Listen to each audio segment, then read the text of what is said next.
Welcome to the Stumbling Spirit, contemplations on the path of resilience. Whether you realize it or not, you are resilient. It's your birthright. As you take in your next breath, know this truth. It's not only about your capacity to overcome difficult situations, but it's about your courage to do the necessary work to heal, learn, grow, and move forward. What you gain is invaluable wisdom. And it's through these hard stumbles in life that we often discover a new purpose that aligns with our spirit. My name is Fabio da Silva Fernandez, Reiki Master, Mindfulness Coach, and Mystical Explorer. Join me weekly as the Stumbling Spirit podcast highlights the lives of extraordinary people like you, sharing transformative stories and beneficial practices of resilience to guide you on your wellness journey.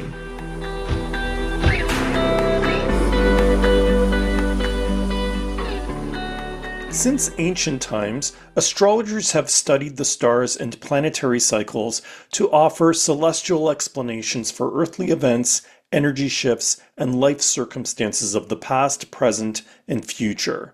Tarot card reading is another form of divination which came into prominence in the 18th century. And today, if you scroll through your social media feeds, chances are you have seen a multitude of content creators who have combined both of these esoteric practices to guide you through life's ups and downs based on your zodiac sign. Alyssa Reese is an expert on both of these systems of divination with 3 decades of experience as a Western astrologer and master tarot reader and teacher. Also known as the North Star Mystic, Alyssa is here to demystify it all and tell us what the cards and cosmos are showing us today. It's a pleasure to welcome Alyssa Reese to the show. Hi, Alyssa. Hi, Fabio. Thank you so much for having me today. It's great to have you on. I'm so excited. I mentioned in my introduction about the amount of content creators that are out there that are doing tarot readings as well as astrology. Do you have a sense as to why there's been such a surge in channels on this topic? I think there's a multitude of reasons. From a practitioner's perspective, I think that really it comes down to a temporal wavelength, in that everything sort of has a point of inception, increase, culmination, decrease, and then cessation. And I think the reason why we're seeing such a surge, if you will, of, the online content creation of, some of the more esoteric and spiritual practices is because we've come into a time where those things are more highlighted in the collective conscious because of, several factors, not least of which the state of the world and our sort of general collective idea or sense that some of the old systems that we have adhered to for generations, decades, is now, I won't say obsolete, but certainly coming to that point of waning. It's starting to shift on a much more massive level. And people are starting to want something, I feel like, that is more balanced between the rational and the logical and the intellectual and the intuitive and creative and, sort of more, I'd like to say, spiritual aspects of the human condition.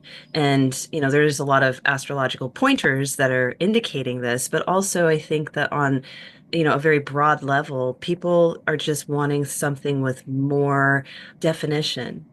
So, what I'm hearing is that there's a collective elevation of consciousness that is bringing this to the forefront in social media and Mhm. other spaces.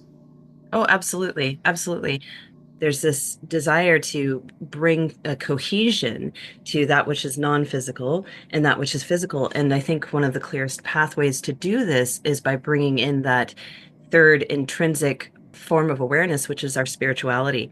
And so as we're communicating back and forth over continents, literally over oceans, we're using technology in ways that transcends the need for locality. And we don't need to necessarily be in the same room, just as you and I are doing right now.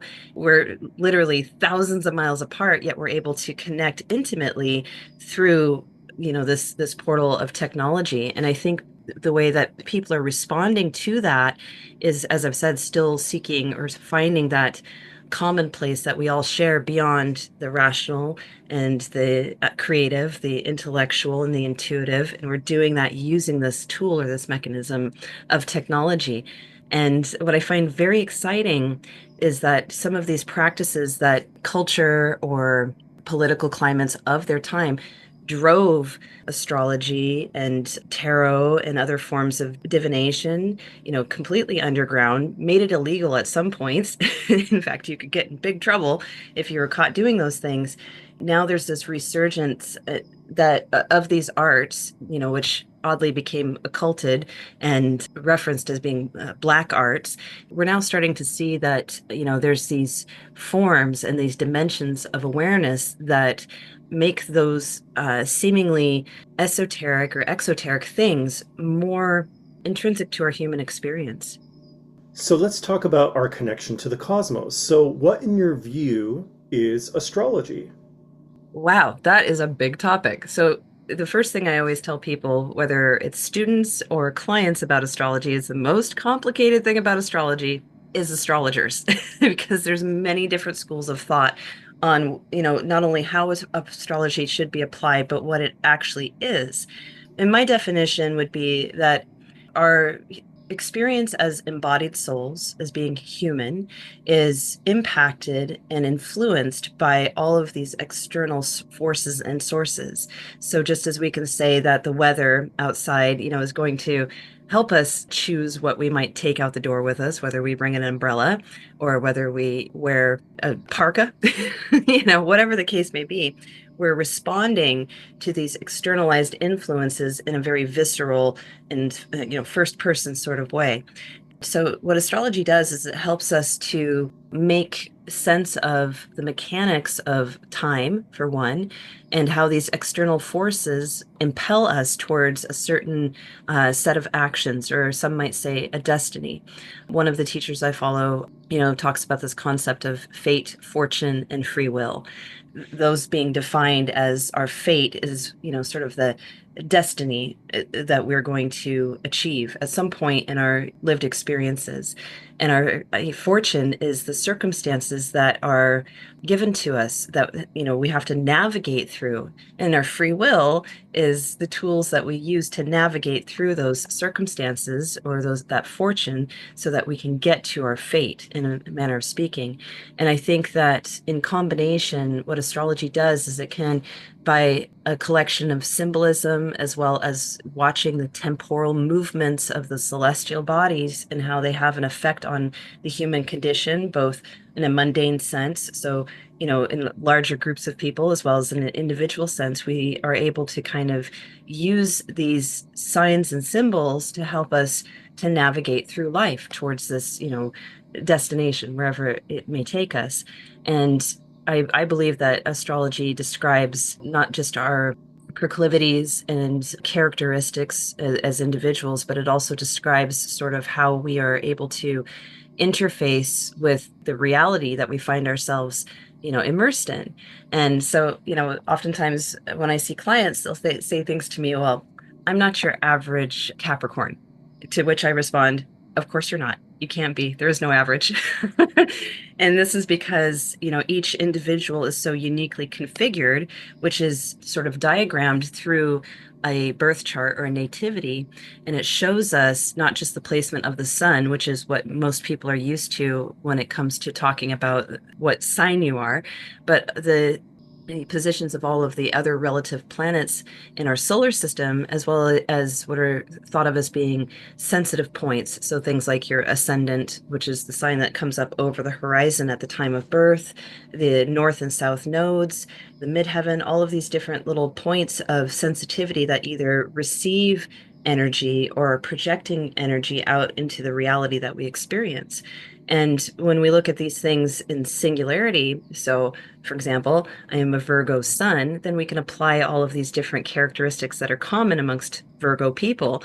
And then I can add to that by saying I have an Aquarius ascendant. So that then reconfigures my statements a little bit because now I have to take in some more information and create a synthesized statement about the characteristics that those 2 points only, sort of bring out into the world and how people experience me, as well as how I experience my lived conditions.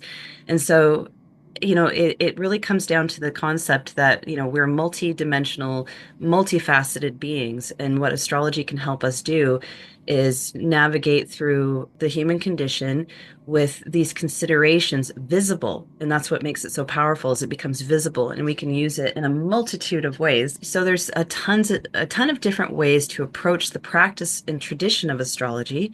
And so for myself, I tend to use a more integrated approach. Like I'll use some contemporary astrology with ancient Hellenistic astrology, which is defined as being the different sets of rules and techniques that one may use to apply to any given topic that the astrologer wants to examine. So it's a very complex thing, but I think ultimately it comes down to navigation. It comes down to connection, and it comes down to gnosis, understanding the self and really being able to see things with a more clear lens on why things happen when they happen and how we can approach them with our free will in a way that is hopefully optimized. So I do want to get into the zodiac and the sun sign and the moon sign and the Mhm. ascendant and all of that stuff. So I'll get to that in a moment.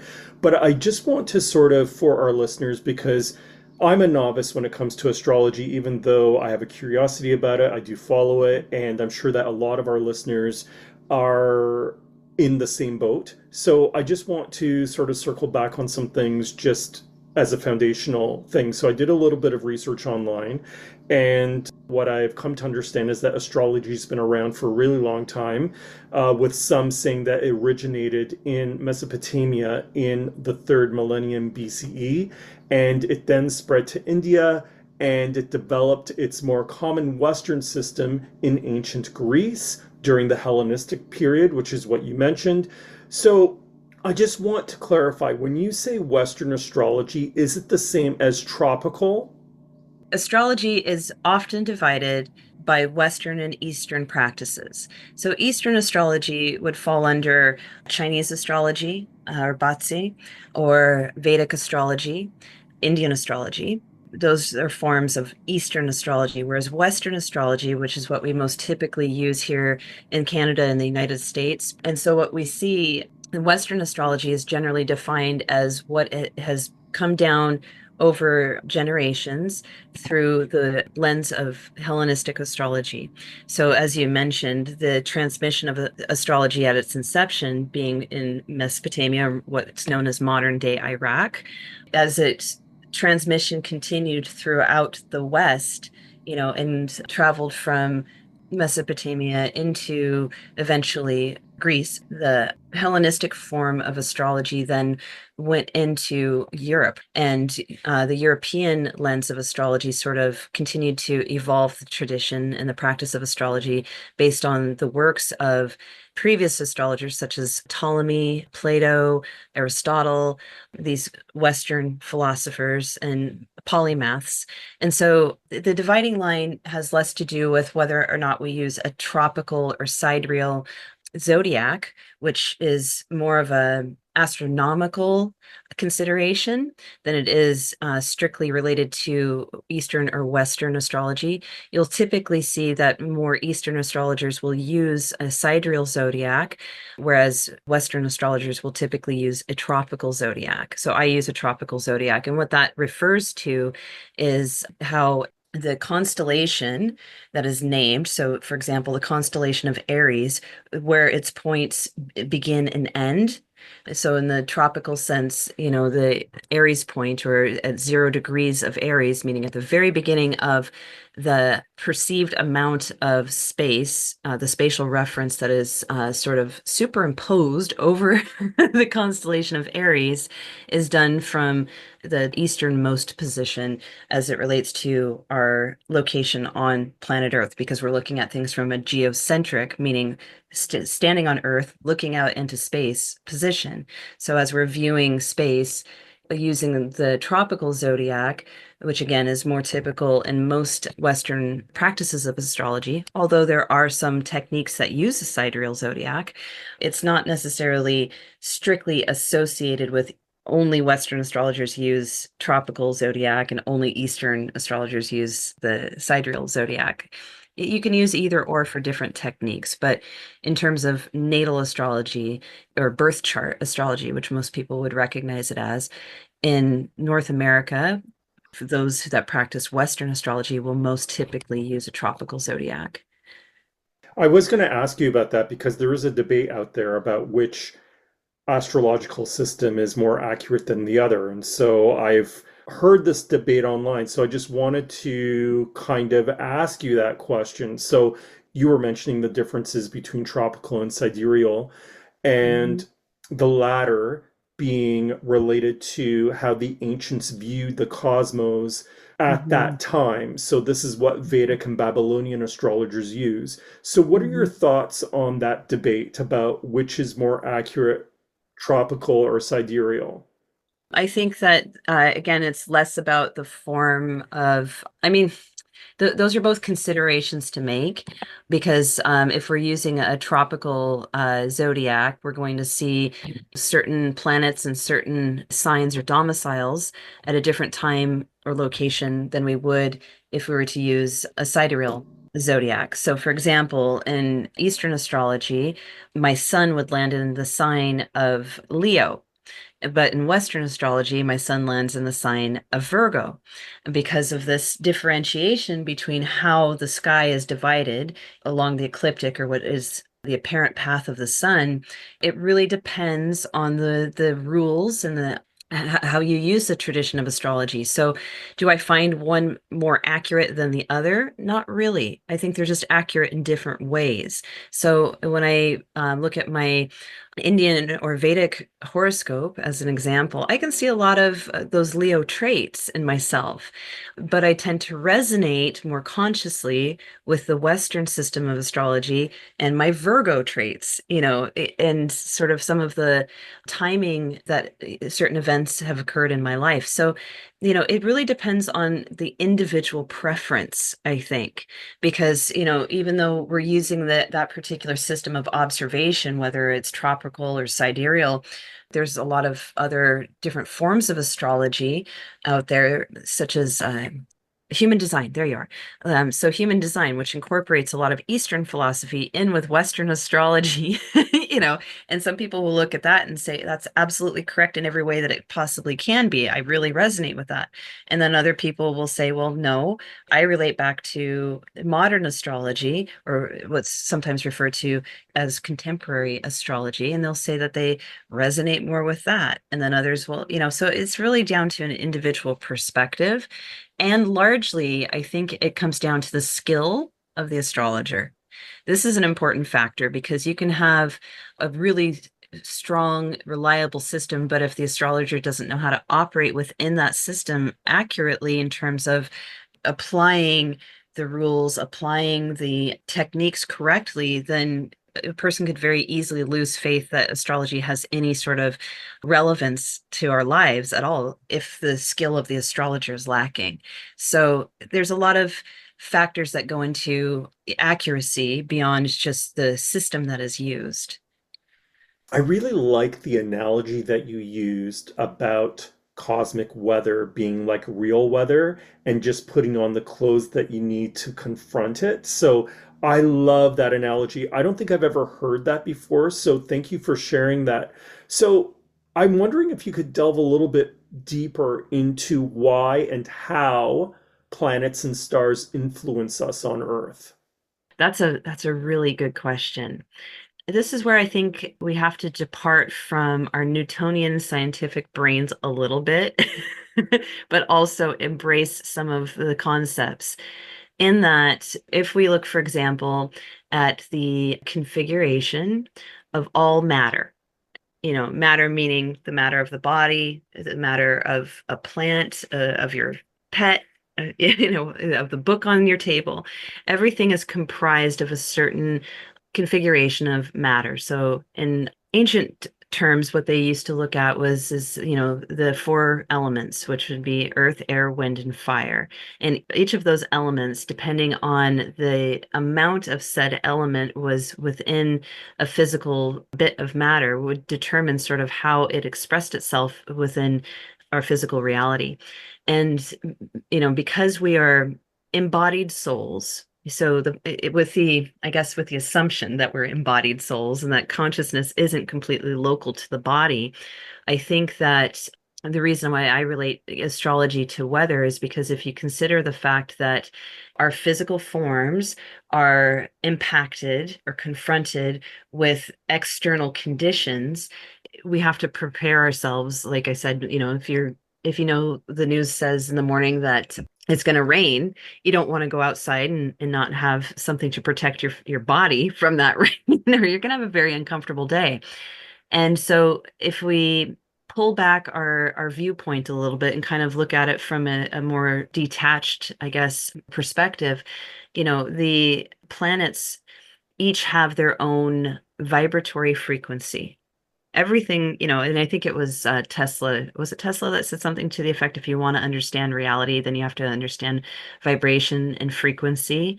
But the idea being that everything in creation has its own vibrational frequency that it, emits a frequency. It sustains a frequency. And that doesn't stop at just our, lived experience on Earth. It extends out into all that is, the whole of creation. And so everything that we interact with, whether it is another human being or something in our physical environment, like a tree or even a car, what have you, will sort of have this impact, for lack of a better term, on us because of the vibration or frequency that it's emitting. And this is, again, not singular to our local experience, but then extends out into our solar system. And so if you consider the fact, like, if you've talked to any kindergarten teacher, a nurse, a police officer, someone that works in areas where lots of people congregate, they'll tell you that when you see a full moon cycle occurring, regardless of what sign it's in, people tend to get a little squirrely, And why is this happening? Because the gravity, this is my belief, the gravity is changing all the time and constantly around us. And I view gravity sort of like two people holding hands. And if I'm holding hands with you, sometimes we will be closer together and other times we'll be further apart, and as we continue to sort of move around in our relative space, we have to adjust constantly to the force of gravity that is exerted upon us because of our local environment. And when we consider the planets as being these entities, if you will, the ancients used to look at them as spirits, or some even looked at them as gods. That force that is exerted upon us at all times doesn't go away. It is in some way provocative of how we interface with our external environment as well as our internal environment.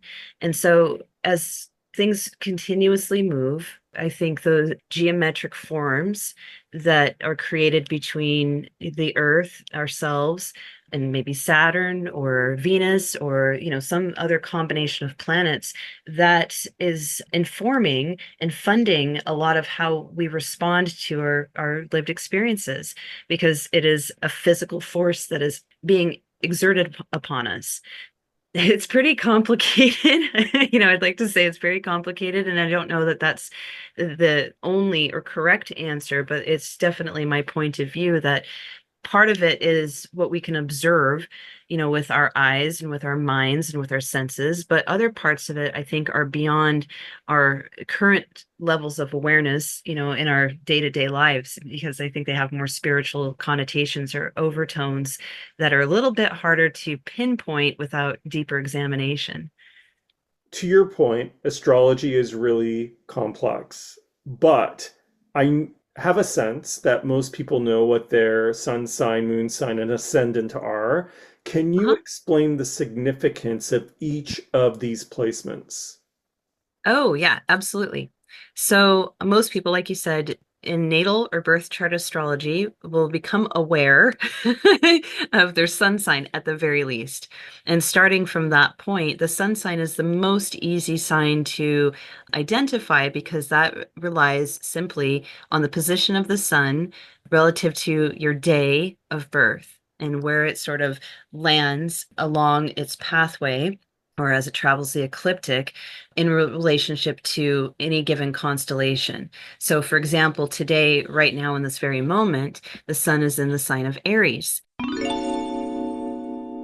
Before we continue, just a quick note to my listeners. This interview was pre-recorded on April 2nd, 2025, so some of the astrological positions brought up in this episode have since shifted. Because it is aligned from that tropical zodiac from our geocentric perspective. We can say anybody that has an April 2nd birthday today is a sun sign Aries. And the sun sign is often associated with things like our ego. And when I say ego, it doesn't mean the negative aspects of ego, but rather how we sort of operate as conscious individuals. And it also shows up in how other people perceive us. So, example again, if you know an Aries person, they'll have, generally speaking, some characteristics within their personality that align with Martian energy. And when I say Martian energy, I'm referring to the planet that rules the sign of Aries. So the sun sort of acts as this projecting light. It's a luminary and everybody can see it when it's up, thank goodness, just don't stare. But it also illuminates everything around your environment. So it becomes, in other words, the highest point of visibility. And if you're an Aries sun sign person, Aries being ruled by the planet Mars, Mars will have an influence on how that personality projects from the sun's influence or from its refraction. I don't know if that's the right word. So with Mars people or Aries people, they tend to be a little bit more athletic, or sometimes they can be a touch impulsive, or they can be into martial arts, or they can be very, sort of inclined towards getting things done immediately or going towards something very rapidly or quickly, because those are things that are associated with the sign of Aries. But if you're a sun sign Gemini person, you'll be born during the time when the sun passes in front of the constellation of Gemini, and you will have characteristics that are succinct with Gemini in that maybe you're very communicative, or maybe you're very active in your immediate neighborhood, or you can be very intellectual, but also kind of gregarious, or, you may have traits where you talk a lot, and these are all things that are associated with the sign of Gemini. And so, whatever a person's sun sign is, this is often aspects of the personality that become very visible to everyone around you. People recognize certain associations that are made with the sign as coming forward or being projected in a very outward way with whatever is consistent with the sign that the sun is in at the time of birth.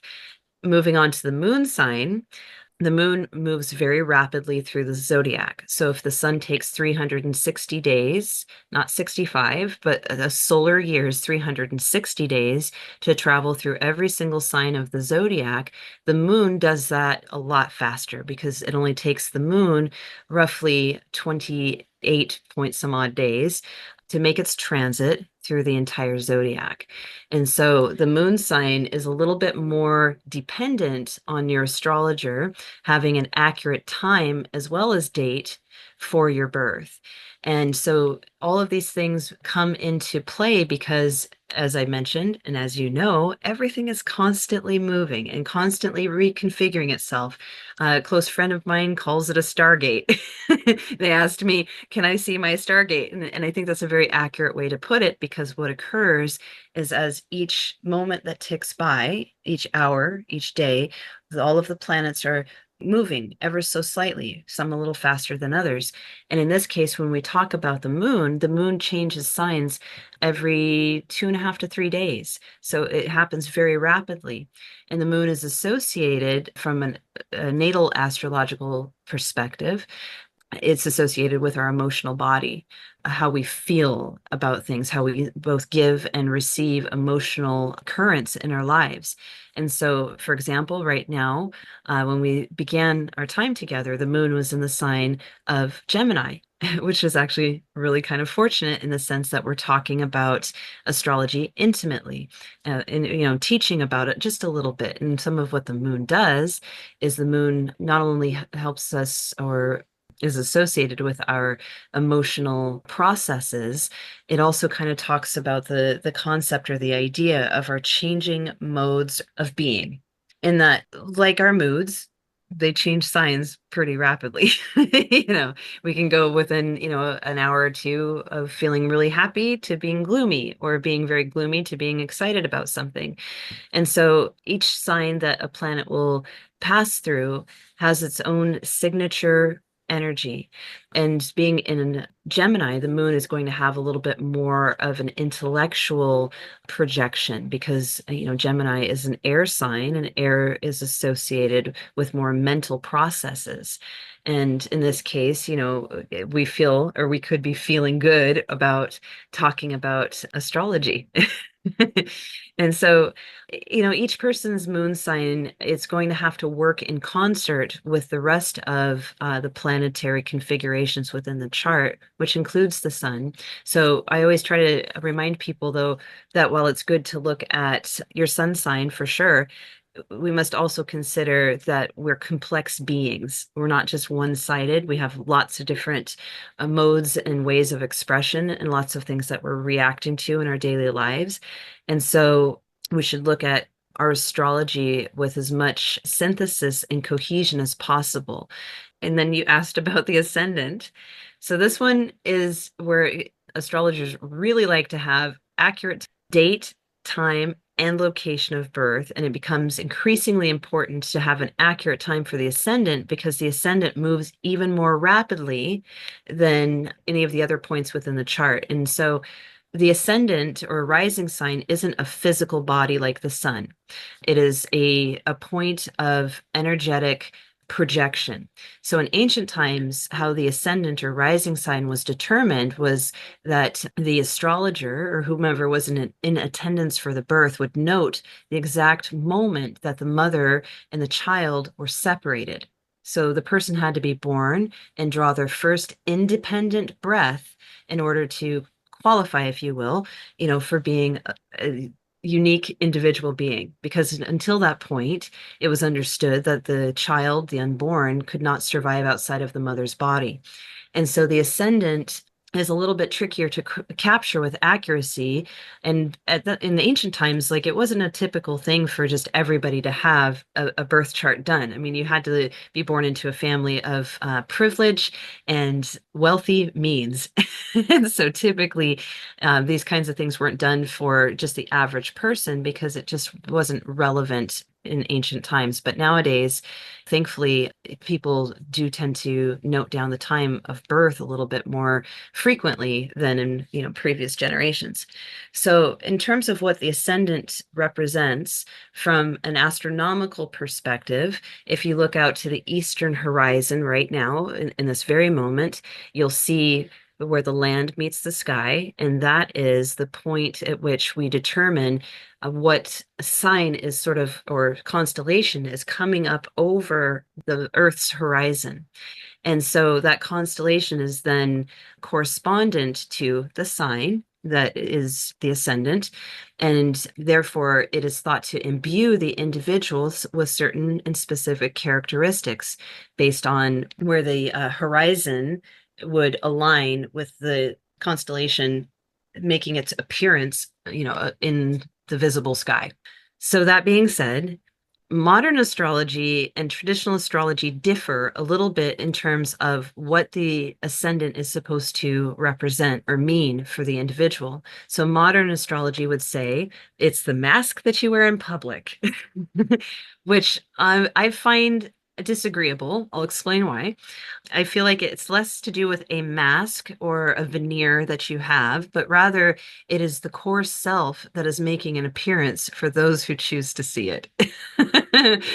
Because, again, using the symbolism or the idea that as individuals, we don't become fully fledged individuals until we are separated from our mother's body.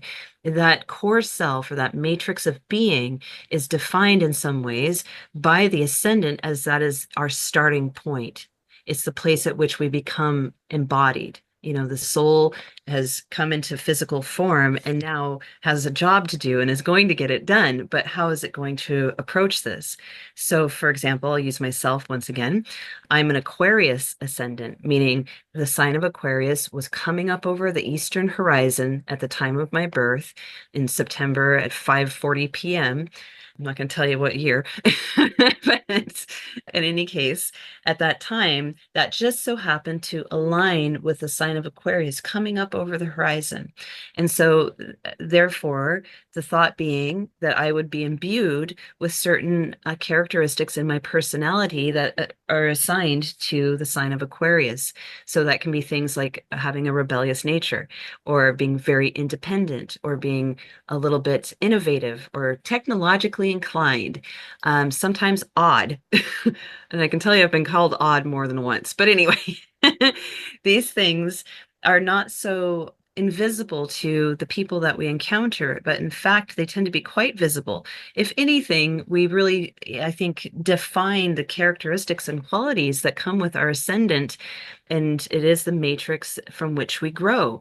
And there's a lot to be said more about not just the sign, but the condition of the planet that rules the signs of your ascendant, of your moon, of your sun, and all of the other corresponding points within the chart, because this goes into a holistic being. And we're all holistic beings. We don't just have one dimension, which doesn't make it any easier as an astrologer, but the truth be told, if we consider ourselves from an inward perspective, we know that we have certain ways of being that we employ in some conditions or some experiences or areas of life that we may not apply in others. You know, if you think about your intimate relationships, you know, versus your career relationships versus your social relationships, while you remain central in all of those different things, you employ certain parts of your personality that are appropriate for the sphere that you find yourself in.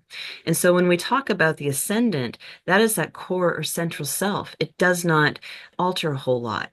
It's always, if anything, we're seeing its revelation over the course of our lives. So as we grow, mature, and evolve, that ascending sign becomes more and more apparent to ourselves. And we tend to, I think, wear that more publicly as we grow.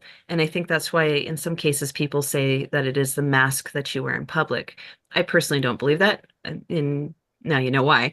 But that being said, whatever sign that you find your ascendant or rising sign in, you know, it's always important to, if you're going to read your horoscope, wherever you read it, don't just read your sun sign.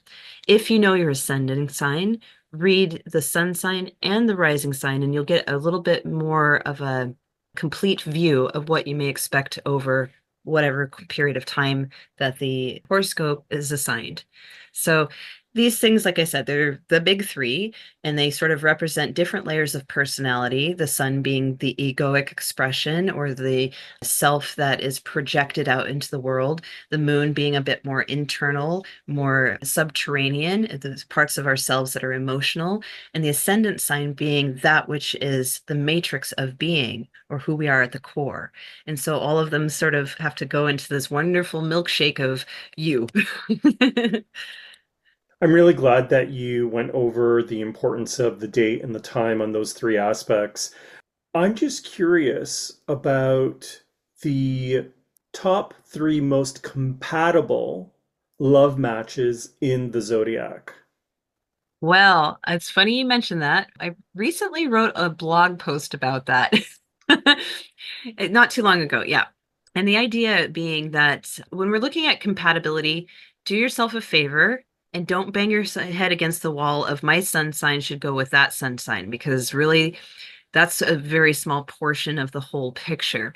So, for those who identify as men or with masculine energy, you may want to look at the Venus sign of someone who catches our interest.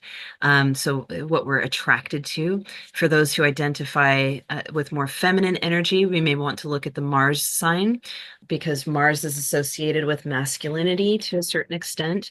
But there, again, it's a very complex picture because, for example, you can be with somebody. So if you have two earth signs, so a Virgo and a Taurus, literally almost everything that you will read will say that these two signs are compatible as lovers. But that only considers one small portion of the entire person. So though their sun characteristics may be compatible because they're both in earth signs, it doesn't mean those characteristics are always expressed constructively. Because if one earth sign is very firm and entrenched, the other earth sign is very kind of muddy and they kind of go with the flow, or they're a little bit less rigid than the other earth sign. How do we account for that? We can't just say, well, you're a Virgo, and so you're more mutable. That should be fine. And you're a Taurus, and you're more stubborn. So that should be okay. There's different ways that even one sign can express itself. And so we have to, again, look at more than just one factor. But one of the things I was talking about is the idea that the sign that is opposite to your sign is supposed to be totally incompatible. So if you're a Virgo, you can't get along with Pisces. It's just going to be trouble the whole time. Or if you're a Cancer, you can't get along with a Capricorn because Cancers cry and Capricorns want to sell your tears, you know. Or if you're a Gemini, then you can't possibly get along with a Sagittarius because Gemini wants to make jokes and Sagittarius wants to go on vacation. That's why we can't use just very simple formulas that way because it doesn't address the whole person. So sometimes you can find that your opposite sign is actually the best possible sign for you because they possess the qualities that you do not. So it can be a very positive partnership provided there's affinity, understanding, or connection in other ways. So, for example, my again ascendant is at 4 degrees of Aquarius. And then if I meet someone that has their Venus, so Venus being the planet of love, attraction, of companionship and diplomacy and all things beautiful, if their Venus sign is at 4 degrees Aquarius, that means my core self person, my ascendant, and their Venus planet of love is in the same sign at the same degree, and they're really going to understand each other. But our sun signs are at opposite ends of the spectrum. So that would imply that we're not going to get along, even if our hearts do. So this is why we have to take a more careful view. And I will tell people when you're trying to calculate whether or not you should be with someone based on their sun sign, you're getting yourself in trouble already because it's not a holistic perspective. So instead, there's a technique called synastry. And the synastry, what it does is it takes person's chart A and person B's chart and it sort of superimposes them over each other. And it allows the astrologer to make some calculations about where and how which planets are connecting or disconnecting. Are they supportive of a loving relationship? Or are they going to be a bit more challenging, constructive or deconstructive? Again, not to overemphasize the complexity of it, but realistically, unless you go to the steps and stages of accessing an astrologer, my recommendation is don't just go on sun signs alone, because that's only going to give you the surface level of that person. Instead, get to know them with your heart. Are they the person that you want to be with based on other qualities? Do they listen? Do they support you? Do they show up? Are they compatible in other ways? Because then you can confirm that with astrology. And what I've done with many of my clients is I always tell them this is not whether or not you should be together. Because if you're together, then you should be for whatever length of time that is. But how can you be more successful at being together if you understand each other's language more clearly? To my listeners around the world, what are your thoughts on this topic? Do you use astrology and tarot to guide your life? Do you have a favorite reader that you follow online? I'd love to hear from you and get your input. Just DM me on Instagram at The Stumbling Spirit. So let's shift from astrology to tarot. Tarot cards have been around since the 15th century as playing cards, but came into fashion for the purposes of divination in the 18th century. Do you have any insights as to why cards, and specifically tarot, is used for the purpose of fortune telling? I think tarot has become so popular and has remained so because compared to some other practices for divining, it's really a stable system. And it's open-ended enough to adapt to whatever question a person may want to ask and receive guidance or insight into. But it's also because it's so very stable because of its structuring. And anybody can learn it. And that's one thing I love the most. And I always tell my students is anybody can learn this because that structure remains consistent despite what deck you may use or different spreads you may like. You can always rely on the same cards being in there in the same order. How would you describe tarot? I would describe tarot as being a tool for connection. Ultimately, it is a language of symbolism that is interwoven into 78 cards that each have their own very unique archetypal energy that's associated with them. And in that archetypal energy, we can find both the problem and the solution to any life condition that we might be experiencing. So for me, tarot is very much a tool of guidance, direction, and ultimately connection between myself and my higher self and the universe and others. I just want to draw a distinction, right? So, where astrology is sort of relying on the placements of the planets and the stars, tarot, I am assuming, in addition to what each of the cards mean, has a spiritual element to it, right? So, could you speak to that? Yeah, so if you're not familiar with tarot, it consists of 78 cards and it is divided into two separate sort of phylum. There is the major arcana and the minor arcana.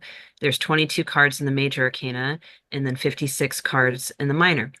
And the minor arcana are meant to sort of deal with or express the more mundane aspects of life, the smaller secrets, the stuff that we do from day to day. Whereas the major arcana is intended to express the ideas of the archetypes of life experiences that every single one of us will have, regardless of our social status, our political, economical position in life. Doesn't matter who you are, where you are, those major arcana cards should have some sort of a impact on your relationship to your lived experiences. And that's really where the spiritual component comes in, is because it's not reliant upon any certain or specific category of human being. And because we're all spiritual beings, again, embodied, that major arcana cards, as well as the minor arcana cards, address the human condition at its core in its simplest form. And that's what elevates it to being a spiritual practice because, there's no emphasis on any structure outside of being human. So, in addition to what the cards and the archetypes represent, is there sort of an intuitive element to it as well? Absolutely. Absolutely. So the way I explain it to my students is that the intuitive comes in through relaxing the intellectual. If we can learn to observe the images as, again, being a language of symbolism. So, like when we read a novel, we're reading about Gandalf going to Mordor. Even though it's not illustrated necessarily for us, we develop these pictures in our minds that carry the story forward. And so, through learning to allow the playful, creative aspect of the mind to take sort of control, that's where the intuitive comes in. So it's really about combining both the intellectual and our associative memory skills to the language of tarot that is brought to us in symbolism and letting that do its job while the creative intuitive side does its job. So it's really sort of a meeting of both sides of the brain or both sides of the awareness. And though a person can read intuitively without having read a book or taken any classes, I personally believe that you'll get a lot more from it by understanding exactly what the images are intending to portray, not just a whole composition, but rather all of its incremental parts that come together as a cohesive whole, which allows the intuitive side to do its job. I did a little bit of research and I found out that there are three, I guess, known tarot card systems or accepted tarot card systems, I should say. One is the Tarot of Marseille, the other is the Rider Waite Tarot, and the other is the Thoth Tarot. Which Yeah. one of these decks do you prefer using, and what's the difference between them? Okay, so the decks that I prefer using, so that anybody that's been into a spiritual shop will see that there is a bajillion different kinds of decks, and they all will sort of cater to a specific set of preferences, usually through the artwork. That being said, whether it's the de Marseille, which I can never say correctly, or if it is the Thoth deck or the Rider-Waite-Smith deck, all of those decks will have a common thread, meaning that there will always be 78 cards. There will be the major and the minor arcana. There will be in the minor arcana the suit cards of swords, wands, cups, and pentacles, or coins, daggers, staves, and coins is another way. So that common thread amongst those three most commonly known or used decks, it kind of binds them in a way that transcends a preference for me. The Thoth deck I really, really love because it incorporates astrology and other forms of metaphysical and esoteric symbolism. Whereas Marseille, it is sort of geared towards a very old world look because it was derived from Tarocchi, which was the original card game that you were speaking of that was used in Milan in Italy in 14th or 15th century. And so it's a beautiful deck, but for some people it can be very hard to relate to because the images are very sort of simplistic, really. Whereas the Thoth deck, they're super complicated. So when I teach from the Rider-Waite-Smith deck because it's probably the best blending between being very simple and very complex. And it still has all of the same or similar components that are necessary to call a tarot deck tarot. So I don't have a favorite because I have all three and a ton more. But I find that if you're wanting to start out, if you've never picked up a deck before in your life, start with the Rider Waite and then decide whether or not you want to play with either the Marseille or the Thoth deck. The Thoth deck will take a lot more abstract learning, whereas the Marseille deck is a little bit more simplistic. So you were talking a little bit about before the arcana. So can you maybe Mhm. explain a little bit more about the distinction between the major and the minor arcanas? Sure. So starting with the minor arcana, it consists of four suits. So that will be, like I said, the pentacles, wands, swords, and cups. And each of those suits are associated with one of the four elements. So wands being with fire, swords being with air, cups being with water, and pentacles being with earth. And therefore, each of those associations drops down to another level, which would be, again, how we interact and engage with the physical world. So cups being with, again, like water, but also our emotionality, our intuitive side and creative sides of self. Swords being with air, which corresponds to our intellect and our rational thinking and communication. And then pentacles being associated with earth, thusly earthly matters, not just money. Because I see a lot of readers doing that. Oh, you got the five of pentacles, you're gonna be broke. You got the nine, you're gonna, get a raise. But really, they refer to earthly resources, which include our physical body as well as fruits of the earth, animals, things of that nature. And then wands is associated with fire. And fire is a little bit more complex because it has this very mutable but masculine energy. So it's associated with spirit, with creativity, with the projection of energy out into the world and action.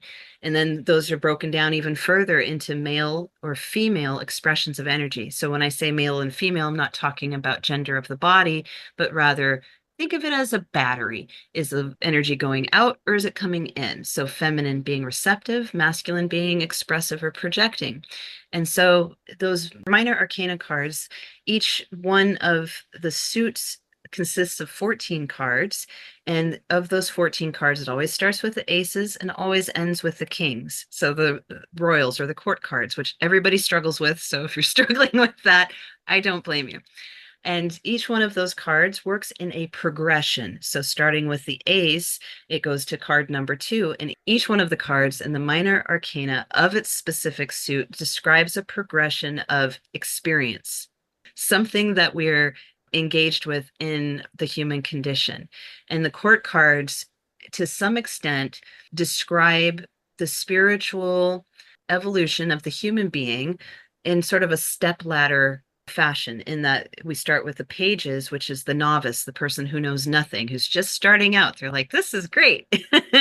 And then the knight, and the knight talks about the actions that we take along that pathway. And the queen, which, describes how resources are allocated. And then the king, which is the master, describes in some forms of thinking how the things that we established are preserved, protected, and given legacy, for lack of a better term. So those minor arcana cards, I hear a lot of people say, well, I don't need to read minors. There's no big deal. They're not important. To which I would say they are absolutely important, because it's like talking about a wedding, but there's so many things that goes into a wedding.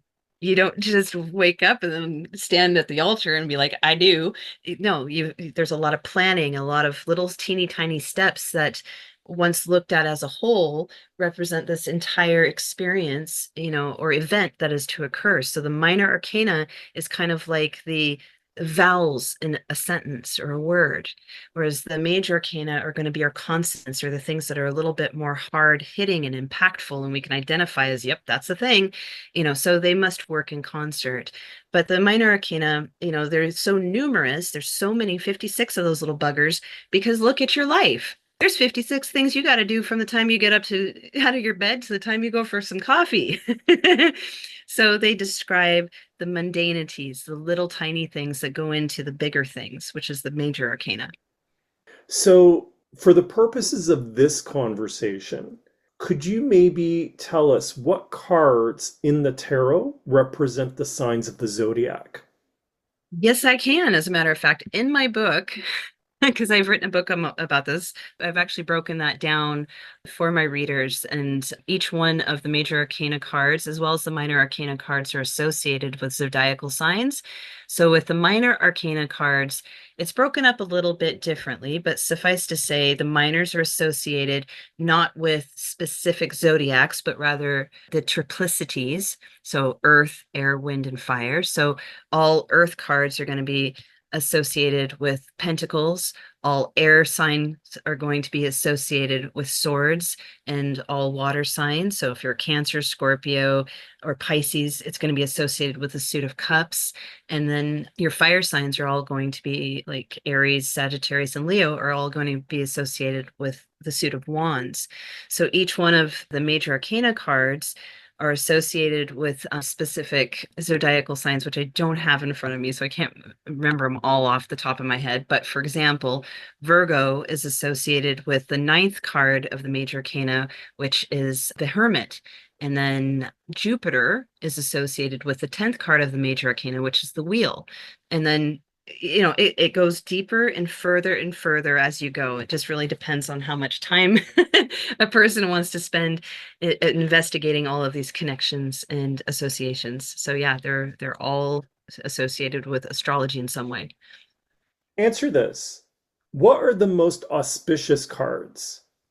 Probably the most auspicious cards in the major arcana would be the sun, because that sort of represents the idea of growth, expansion, overcoming obstacles, new beginnings. The wheel. The wheel is always very positive because it indicates that things are in motion. We're rotating towards something and away from something else. And believe it or not, death. I find the death card is actually, it can be very auspicious, even though when people see it, it terrifies them because nobody likes that card, because it indicates that a change has occurred or will occur that will leave one thing behind and begin something entirely different. But the caveat being we have to learn to let go. From Minor Arcana, one of my personal favorites would be Ace of Cups is always lovely because it talks about the connection that we receive in relationship to other people. Doesn't always mean romantic, but it talks about the overflowing joy that can come of a good friendship or the support that comes when we feel loved and held. I would say also maybe the Nine of Pentacles. I like the Nine of Pentacles because in the image, there's a woman and she's standing in the garden and she's wearing this long flowing robe and she's got a hawk on her hand and it indicates the concept or idea of wealth and comfort. So that's always a good one. What is the connection between tarot and astrology? That connection, I would like to say that really it kind of began with the Golden Dawn in that tarot didn't entirely rely on astrological symbolism, at least popularly until the Golden Dawn. So the Golden Dawn was a group of people that thought of themselves as sort of Eastern mystics bringing Western ceremonial magic kind of together. So you may have heard the name Aleister Crowley as an example, or Madame Blavatsky. Now, these people were very much in the practice of using these spiritual, esoteric tools and ways of attempting to kind of control their lives in some way, shape, or form. And so in the Rider-Waite-Smith deck, which predates the Thoth deck, that's where we start to see astrological influences overtly being used. Such as in the wheel, which is the 10th card of the major arcana, we see the four astrological signs that are fixed signs in the zodiac, one from each of the triplicities. That is one instance where we start to see astrology as being part of the underpinning of how tarot can be used, but it's not reliant upon your knowledge of astrology. You'll just get better with it the more you learn about astrology. And then in the Thoth deck, that's a bit more complex because of the way the imagery is done and how the astrology is sort of woven into each of the cards. And so the connection there really has less to do with just the artistic mechanics of things and more to do with the idea of ways to express the energy that is present or that is influencing whatever the situation you're reading the cards for. Think of it sort of as another layer or set of tools that you can use to help guide your intuitive processes and understanding the messages that are being presented to you. You have a tarot deck of your own, and it's called Syrian Starseed Tarot. Can you talk about it and tell us why it's special? Yeah, so the Syrian Starseed Tarot, that was a co-creation by myself and the author Patricia Quarry. Patricia has a ton of different books, particularly the Starseed Dialogues, which became notable and a lot of people really found resonance with her channeled messages within her books. So during the year of 2012, which was a tower year for me, massive changes going on that year, I had the opportunity to co-create this deck with Patricia, in which case I created the artwork for the deck, and then she would then create the written material that goes along with each card that provides the interpretations and some guidance on how to utilize those interpretations in your readings. So it's kind of a different deck because the Syrian Starseed Tarot uses the Starseed experience as its foundation. And so some of the imagery in there is meant to really connect to people that really relate to the idea of being a star seed, as well as those who are awakening as star seeds or people who just love tarot, whatever your preference. And it's different because what we did, and primarily through the leadership of Patricia, was take some of the traditional symbolism, particularly in the minor arcana, and evolve that to a higher frequency. So instead of using swords, we used orbs, because there's still sort of an air connection there without being so solidified and dense as using a sword. So that deck, it's actually going to be re-released in 2026. So we're very excited about that. And it'll be good to see it back on shelves again. It's a beautiful deck. Okay, so this is, I think, a really key thing that I want to explore with you. So people often turn to astrology and tarot when they're at a Yep. crossroads. lost, confused, and need some guidance. So you've been doing this for 30 years. How do these modalities, tarot and astrology, help? They both have very unique but also similar functions. I always tell people that if you want to know when something is likeliest to occur, astrology is the better choice. If you'd like to know how something is likely to occur, tarot is a better choice. But they both rely on the same and similar tools. So, for example, I've gone through a tremendous period of transformation myself over the course of 3 years. And in so doing, I watched my astrology using some timing techniques that would kind of give me a heads up, like, hey, today's going to be a little lumpy, but next week is going to be way better because we're working on a temporal structure with astrology because these things are going to happen. The moon is going to unless it falls out of the sky, is going to continue along this very predictable pattern. And if we understand the symbolism that is associated with each of the planets, and that symbolism is intended to describe the energy that is projected from that planet, and then we can anticipate when certain planetary configurations that are going to happen that will impact certain areas of my life. And so, therefore, I can predict with fairly good certainty when something is likeliest to occur. Whereas with tarot, we're relying on different functions and we're looking at symbolism. So that is one overlapping thing between the two. And I'm relying heavily on my psychic and intuitive functions and faculties because psychic and intuitive are actually different things, even though they use the same five sense body in order to be operative.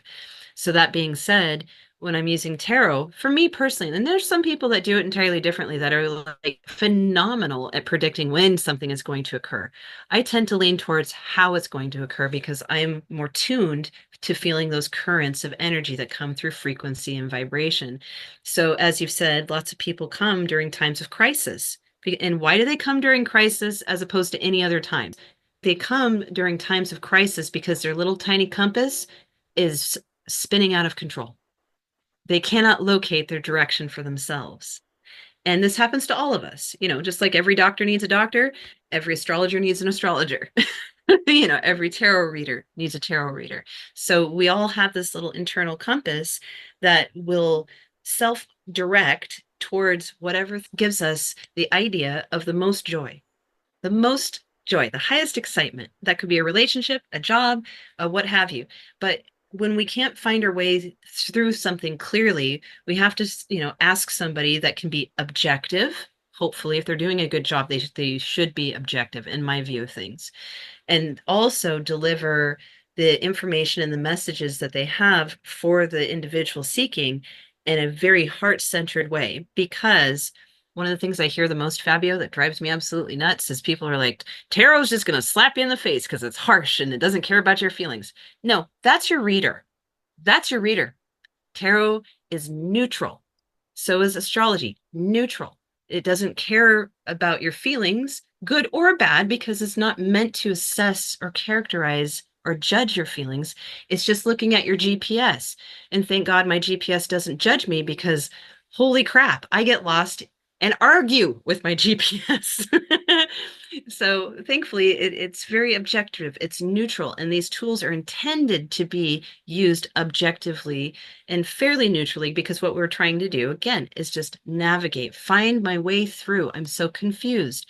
I want to break up with my significant other, or they want to break up with me. What do I do? That's a time when you're not thinking clearly.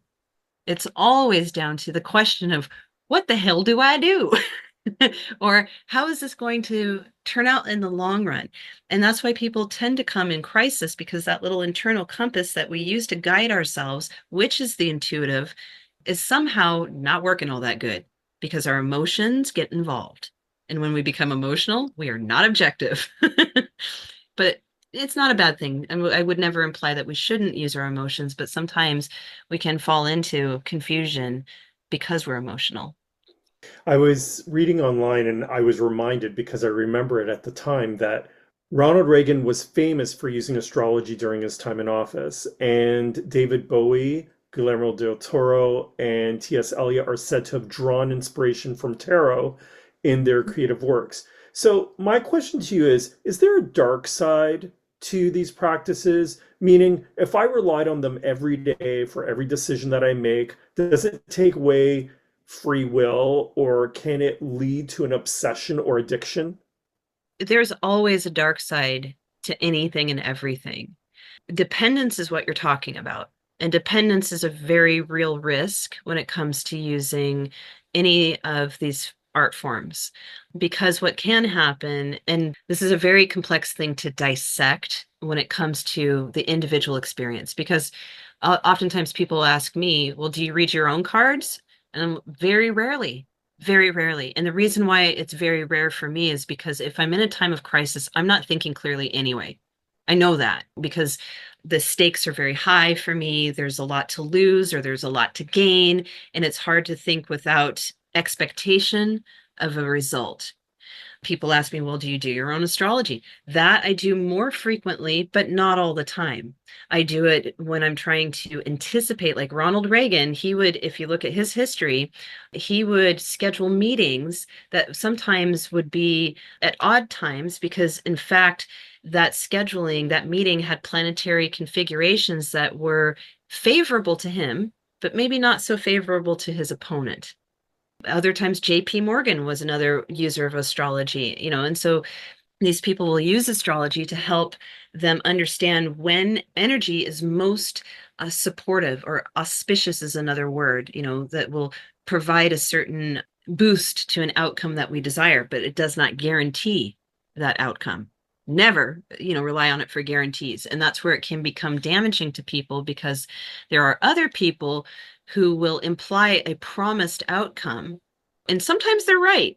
And so it creates a little bit of disorganized thinking for people in general because it's like one astrologer may say, in 3 months, you're going to meet the love of your life and you'll get married. Another astrologer will say, in 3 months, you'll meet the love of your life, you'll get married, and then 6 months later, you're going to get divorced.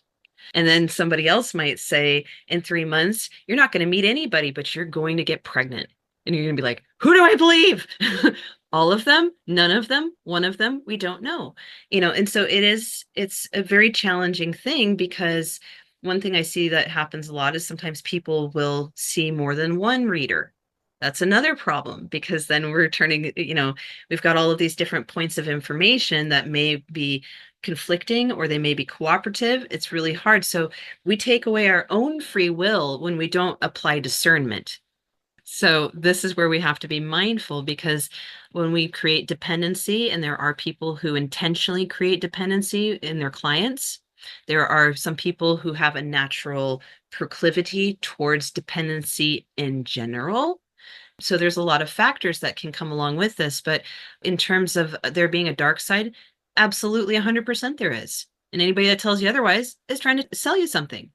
It is risky business making predictions because sometimes if you're right, and I tell my students all the time, I'm like, whatever you say, good, bad, or indifferent, the person that is receiving what you said is going to take that, stick it in their pocket, go home, sleep with it. They're going to wake up with it. They're going to have breakfast with it, and they're going to think about it and think about it and think about it because it's meaningful to them, even if it isn't to you.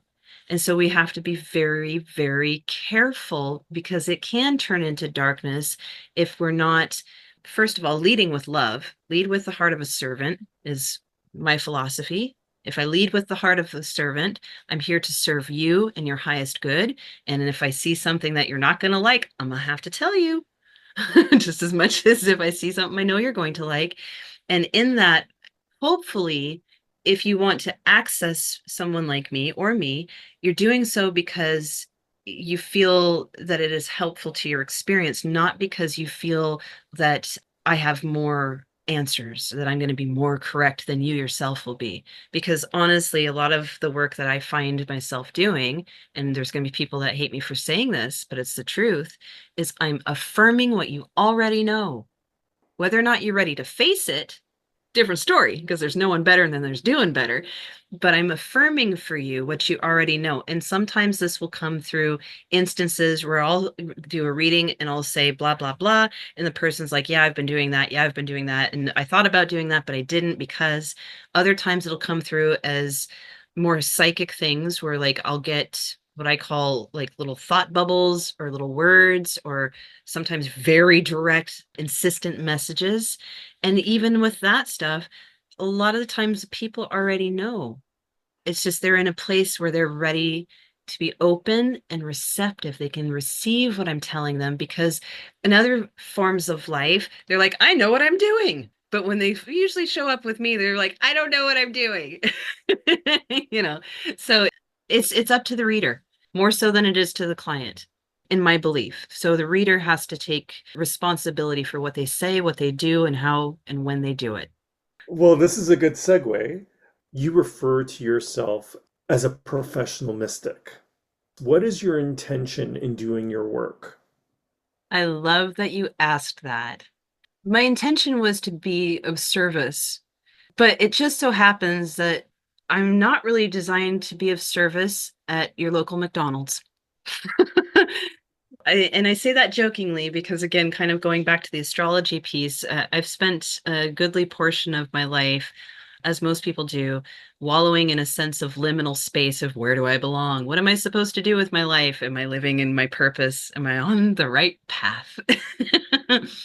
And knowing what that feels like, but not really knowing how to resolve that feeling, I tapped into all kinds of different things and tried all kinds of different ways of being in the world that felt organic to me. And it wasn't until I started practicing with tarot and astrology and a few other forms of divination and energy work that I started to really feel the reward of being on the right path because I could distinctly determine that when I wasn't doing those things, I didn't feel quite right, but I was always doing those things, even when I wasn't being paid for it. It became professional later on because I understood that I'm not really built for anything else as much as I would have liked to have been. And why I decided to go professional with it has evolved, but it started out simply because I wanted to help people. And I wanted to help people in a way that I felt like I could be effective and I felt like I knew what I was doing. And then as that evolved, I realized there's so much to know and so much to learn. My practice has definitely changed over the years, but if you look at the name North Star Mystic, the reason why I said North Star is because we all have one. We all have a Polaris that we follow, and sometimes we can't quite see it. And I want to, help people to see it. I want to help people to recognize their own internal compass, to be able to orient and navigate themselves towards whatever it is that they're seeking in this life. And ultimately, to be a supportive force for people that are doing that, that are just trying to human like me. What does resilience mean to you? Resilience means when we're confronted or faced with difficulties, things that we've not caused for ourselves or things that we have caused for ourselves, resilience comes down to overcome whatever obstacles, blockages, and difficulties we may be served in this life because they're going to happen. They are going to happen. And so in our efforts to be resilient, I think that first and foremost, we have to practice a lot of self-compassion. Don't be in a big hurry to fix all the problems. Understand that time is your friend, even if it feels like a judgmental enemy, but it is your friend. It's always working to your highest good.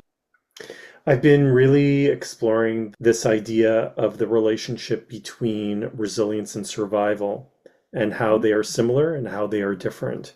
And I'm wondering Mhm. whether you have any thoughts on that. So survival, I think it's an imperative that is both mammalian, animalistic, and very human all at once. And I think that survival can be both a very beautiful thing and a very intimidating, sometimes even self-destructive mode of being. I know in my own experience, like survival has been at times to my detriment. Some choices that I've made from the survival space have been to my detriment for sure. But in more conscious times, survival can be things that are a lot more creative and artistic and beautiful. So I think it's something that we need to, as human beings, have a broad definition for what that looks like, and that we should be, again, compassionate and forgiving. Where resilience, I think, as a comparable, it's not just that we will ourselves to survive, but we have the want of something in parity or contrast to the need of something is, I think, really kind of hard to make that distinction when it comes to resilience and survival, because resilience, it relies on our need to survive to even exist, but it's also we have to have a want, because on a physical level, we can have all the things that we need, but if emotionally and mentally we feel unsafe or we feel in detriment in some way, shape, or form, then that prerogative to choose between want and need can sometimes become very blurry. So I think that it's important to look at the individual situation.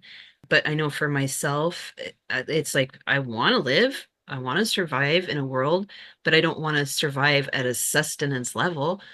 Equally, I don't feel it's necessary to have more than my share.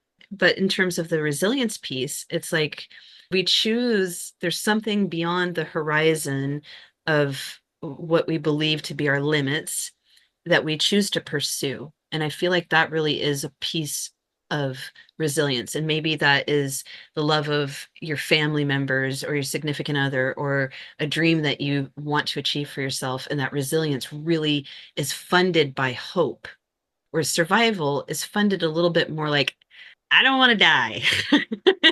you know, I'm not ready to go take a dirt nap or be oxygen challenged. So, you know, but they're I think different sides of the same coin in some respects.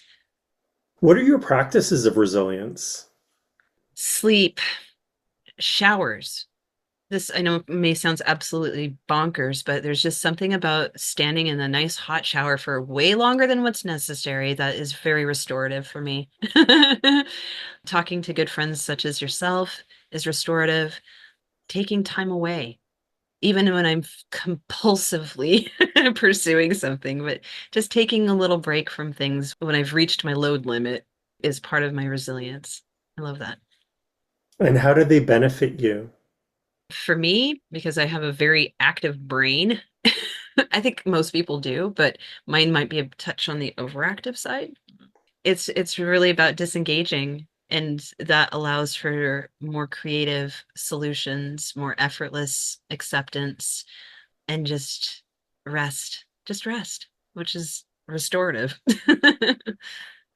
You offer a range of courses and services related to astrology, tarot, and more. How Mhm. can people reach you if they want to contact you? So I'm very accessible. You can reach me by email at hello@northstarmystic.com, or you can visit my website, which is northstarmystic.com. My social medias are North Star Mystic, and that is both on Instagram as well as Facebook. I also have some books that you can purchase on Amazon. It's under Alyssa Bartha with a B. I'm very accessible. Alyssa Reese is the North Star Mystic. Alyssa, it is such a pleasure to have you on the show, and thank you for expanding our awareness and understanding of astrology and tarot today. Well, thank you so much, Fabio, for having me. I think what you're doing is absolutely vital, and I love that you're bringing it out in such a inviting and conversational sort of way. Thank you for listening to The Stumbling Spirit, Contemplations on the Path of Resilience. This is Fabio da Silva Fernandez. Join me again next week for another episode of transformative stories and beneficial practices to guide you on your wellness journey. If you wish, you can follow and DM me on Instagram at The Stumbling Spirit. Until next time, take a deep breath and another step forward on your path of resilience.